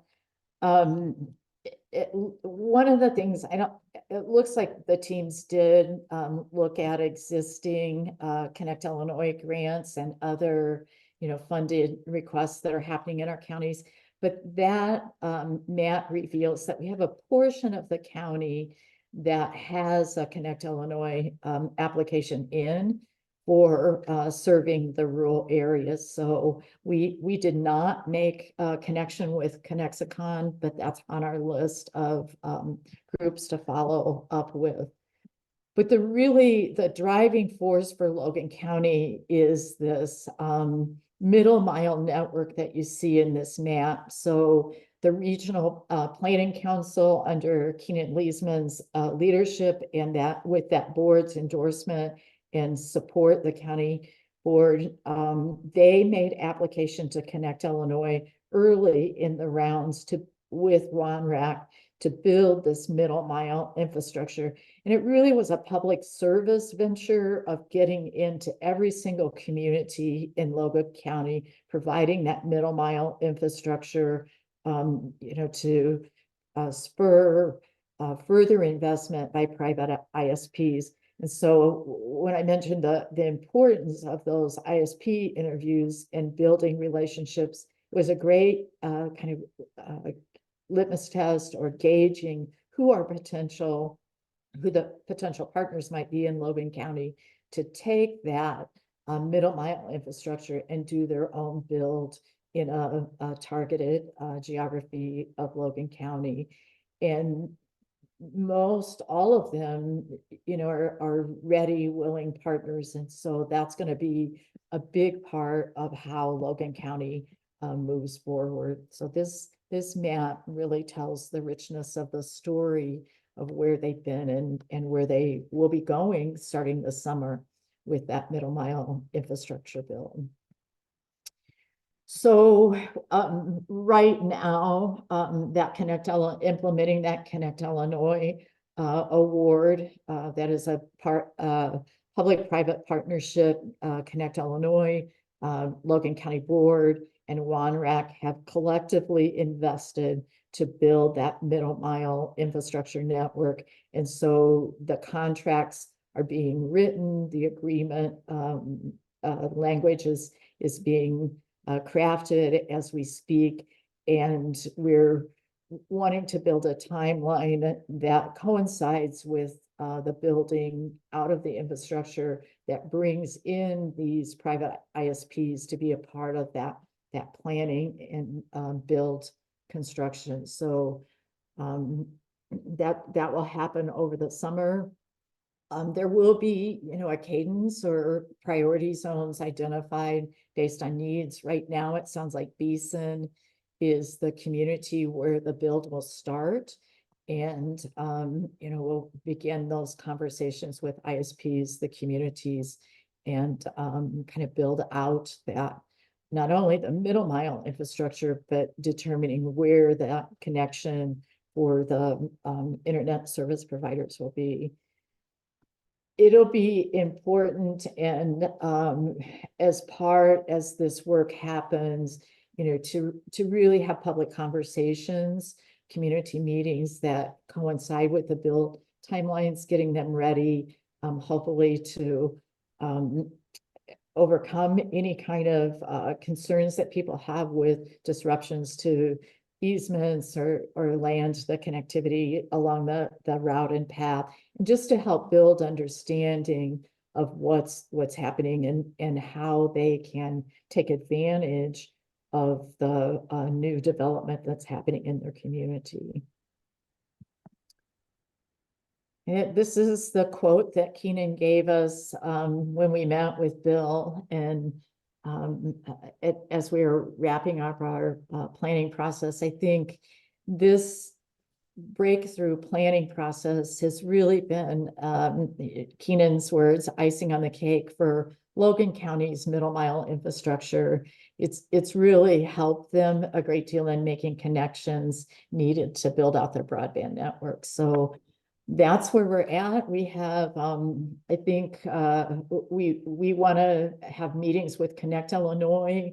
We still have not, need to have further conversation with Serban. We met with them earlier, but to have further conversations with them.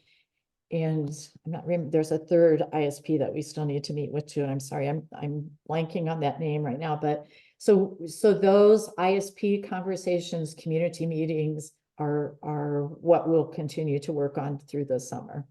Comments or questions? That's my last slide. Hey, Bill, I have one question for Kathy. Kathy, could you just tell me, I of course read about the Middle Mile Network grant. Is the Connection 10 million grant a separate one or the same thing? Connect Illinois application was for 10 million, but I think that the actual award was less than that, and 6 million. Yeah, but I just wanted to know, is that the same group, meaning the Middle Mile Network is being built by Connection or Connexion, or is it a different proposal? Yeah, no, Connexion, we don't know the status of their award. Okay, thank you. Thank you very much. Sorry to interrupt, Bill. I just clarified. Kathy, thank you so much. That's a great presentation. And, you know, I have one problem with one of your slides, and it's your team members, because you're not on there. And I just think you should be. You've been a real champion for this program in your region, and it's really paying off. So thank you for that. I know we're running a little behind schedule, but our friends at Perry, they're kind of shy anyways. So they Perry County is our final county.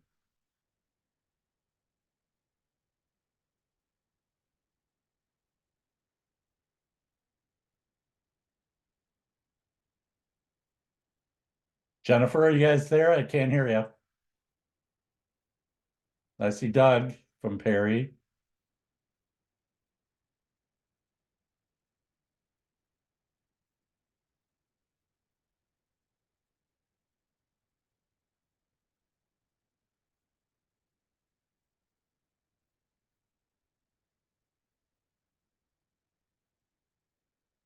Hello, if you might be muted in Perry.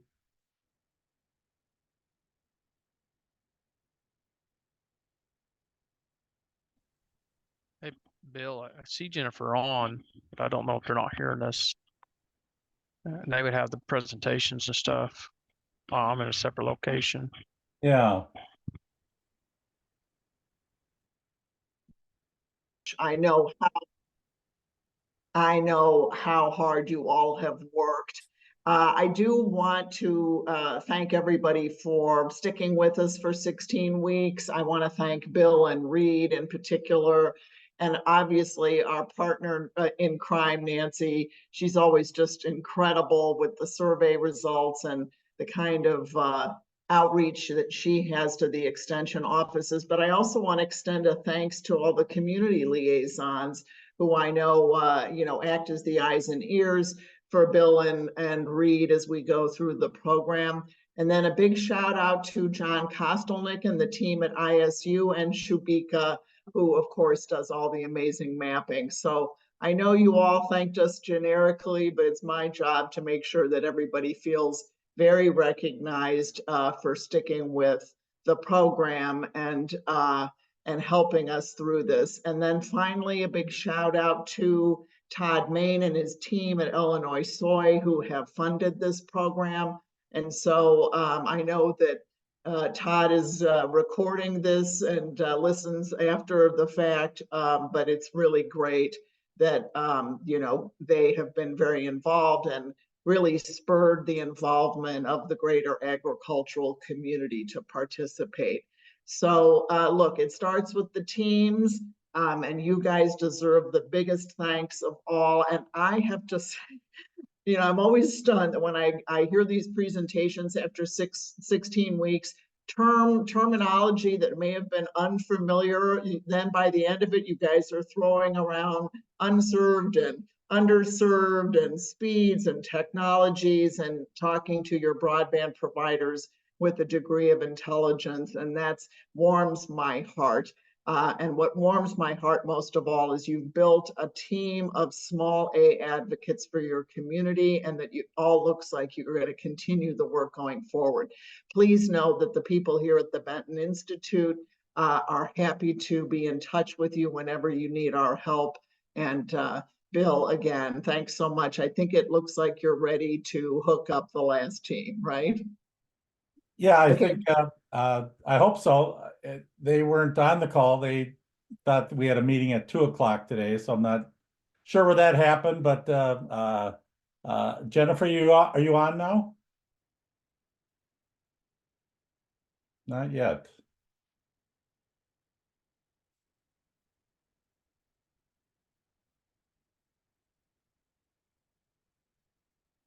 Bill, Hopefully folks can stay on the line. Hi, Jennifer.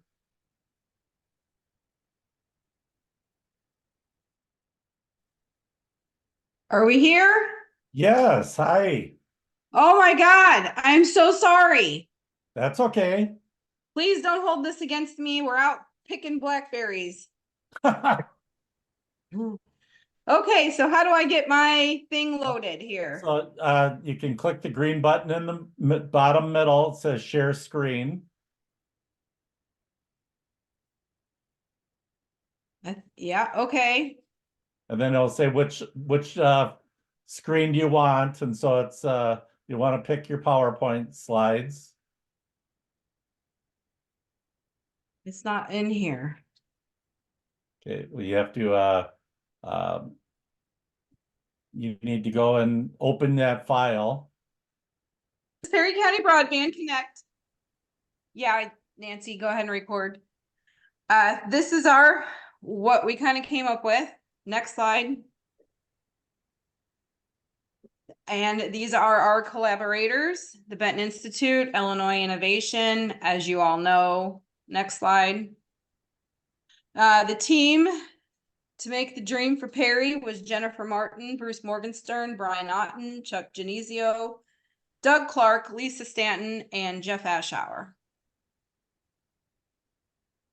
Our mission was to establish a robust broadband infrastructure where high-speed, reliable internet is accessible to all, bridging the digital divide and unlocking the full potential of Perry County. Okay, so this is a shady picture of Perry County, but this kind of gives us the underserved and the unserved. Our total address points were 10,141. Our underserved are 1,934, and our underserved at this time is 531 locations.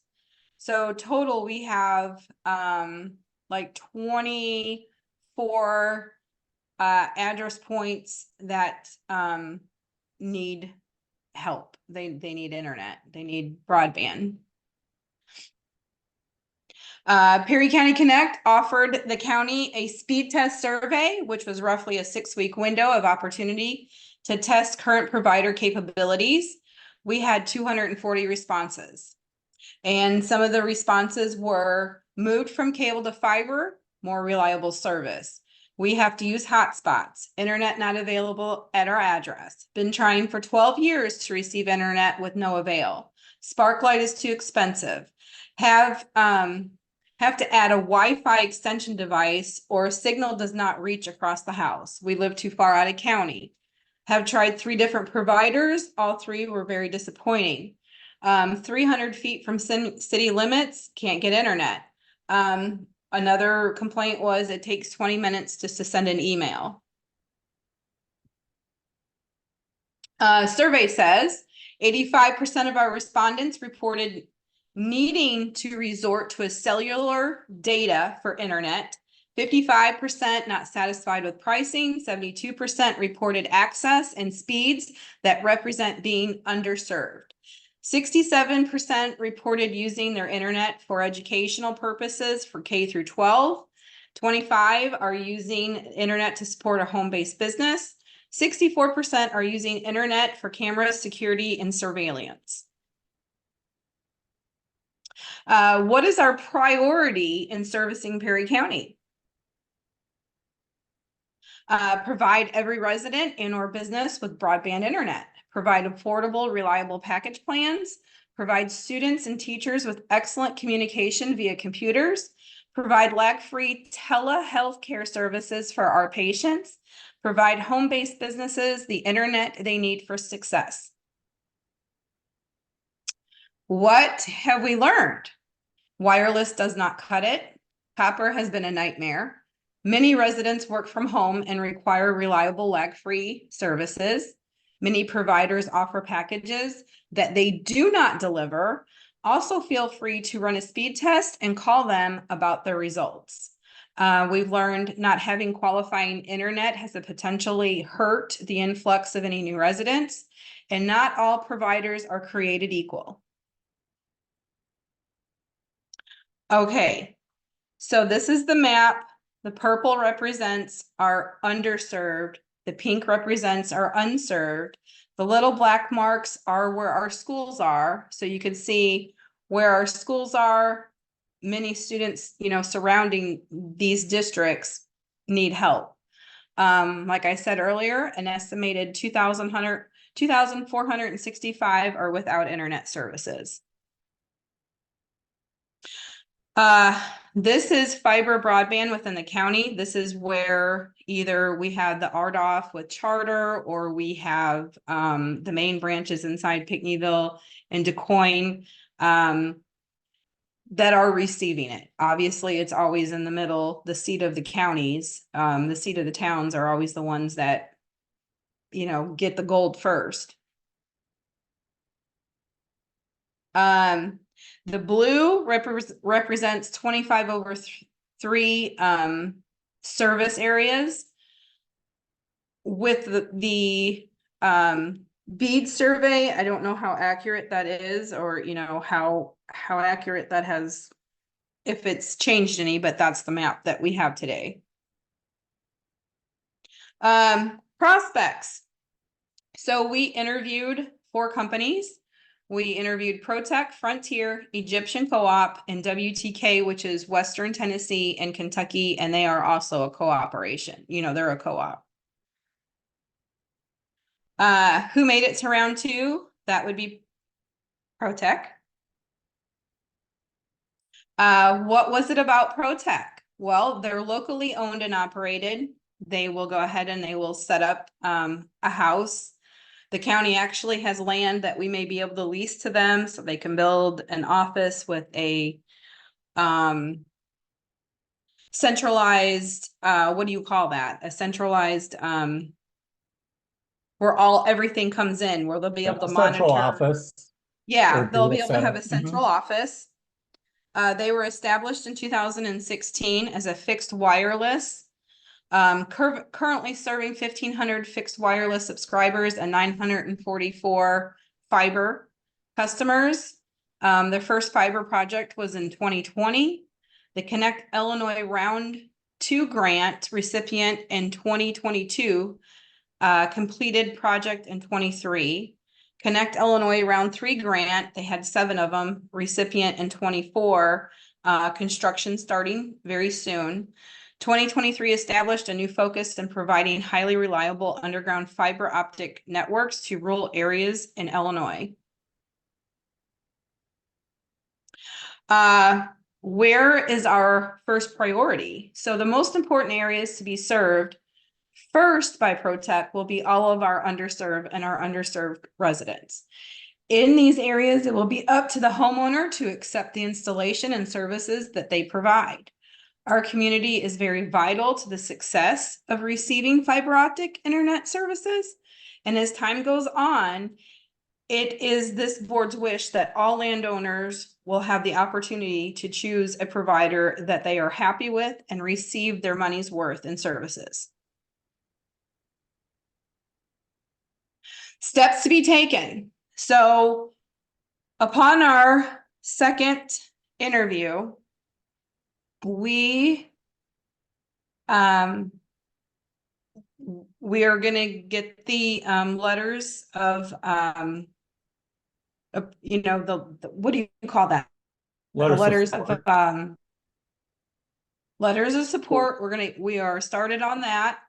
They are already doing the demographics. The steps to be taken right now are high-level design, planning of network and equipment, gather support from our schools, our government and community, gather information for all railroad crossing, DNR permits needed for long lead items, finalize low-level detailed design for the application process, finalize application review, meet with the county for application review, submit application to Illinois Connect grant. We chose to go ahead and dive into the Illinois Connect grant only because there is a lot of money available. And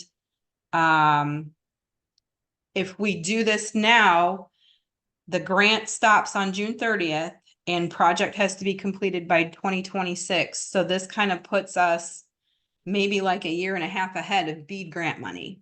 So that's why we decided to go ahead and just go for gold here. And then they will make any changes needed.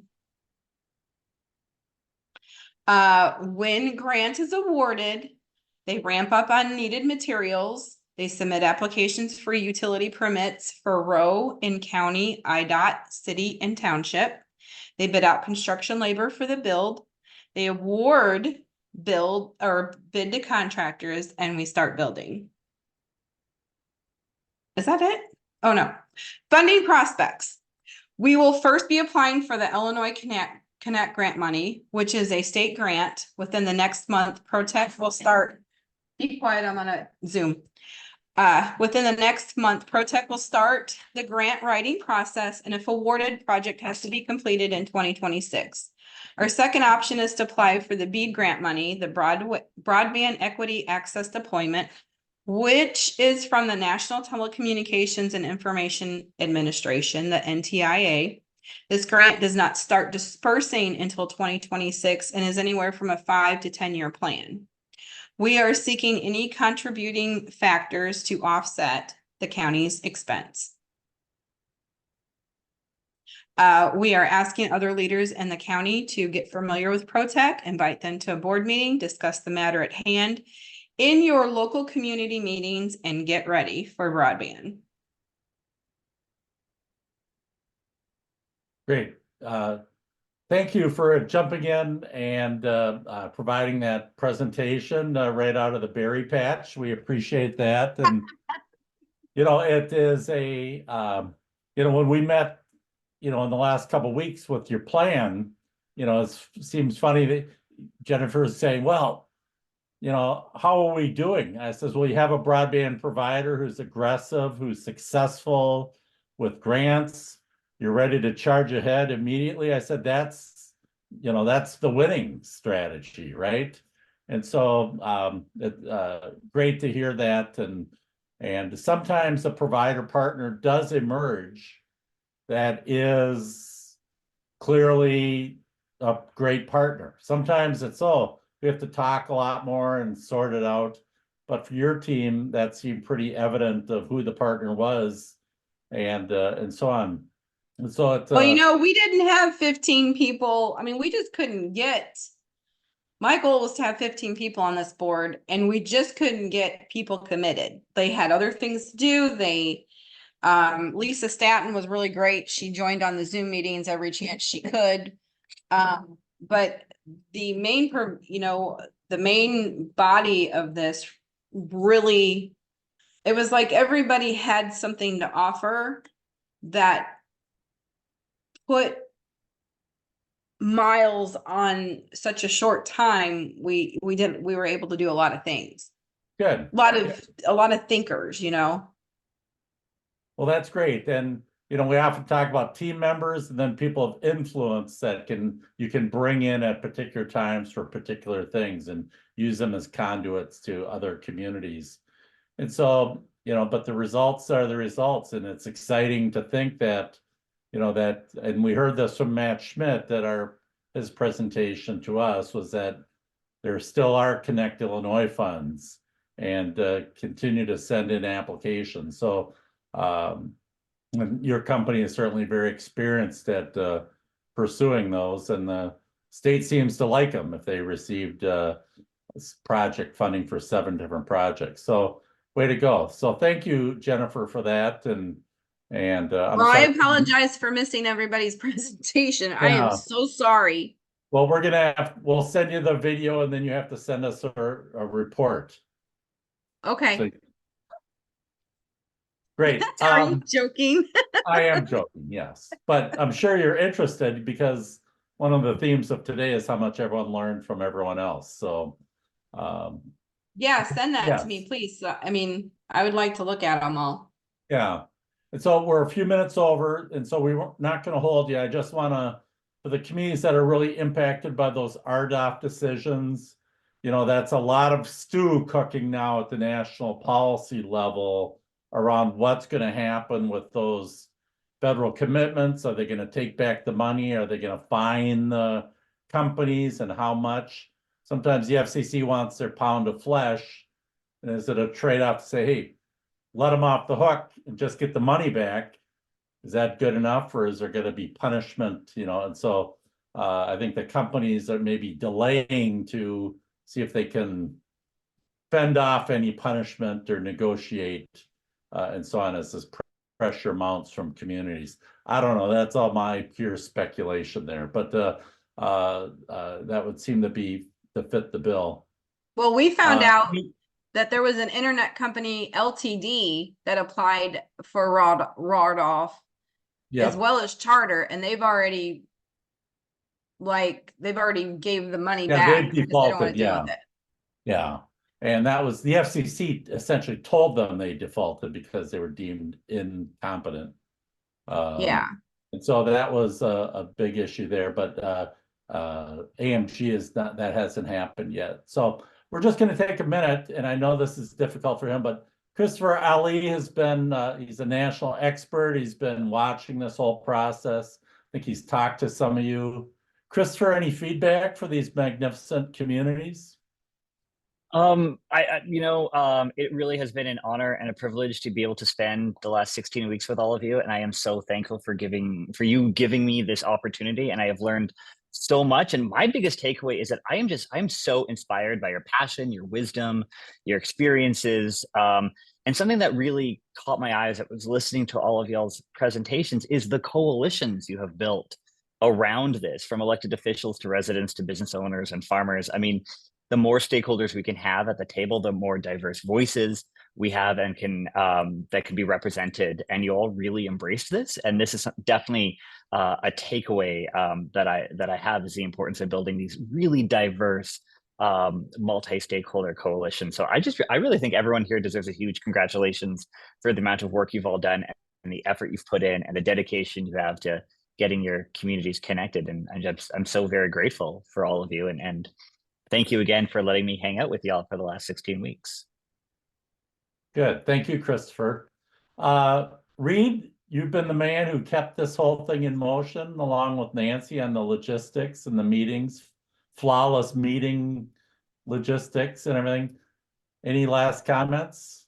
Yeah, thanks. Since we're over, I'll be short and kind of just echo what Chris said, that I really feel privileged to be able to spend this time and learn from you all.